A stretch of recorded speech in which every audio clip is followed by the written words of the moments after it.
Rairangpur municipality कार्यालय परिसर में मोदीजी विकसित भारत संकल्प यात्रा अनुष्ठित होती। मुख्य अतिथि भाव रायरंगपुर विधायक नव चरण माझी, सम्मानित अतिथि रूपे आदिवासी मोर्चा साधारण संपादक रामचंद्र हांसदा, म्युनिसिपालिटी अध्यक्ष अभिषेक पट्टनायक, उपाध्यक्ष ममिता चौधरी, कार्यनिर्वाही अधिकारी रमेश चंद्र नायक, समस्त काउंसिलर वृंद तथा म्युनिसिपालिटी समस्त कर्मचारी उपस्थित थिले। मुख्य अतिथि मोदीजी विकसित भारत संकल्प यात्रा रथ 15 नवेम्बर भारतर प्रति गाँ, पंचायत और सहर परिभ्रमण कर मोदीजी योजनारू समस्त जनसाधारण वंचित न हुअंती बोली बुझाइथिले।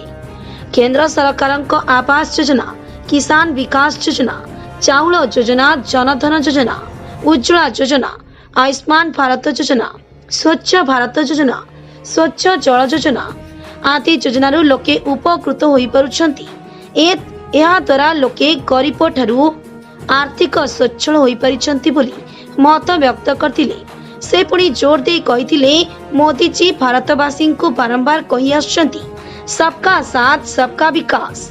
या परे समस्ते मोदीजी विकसित भारत संकल्प यात्रा रे संकल्प पाठ करथिले।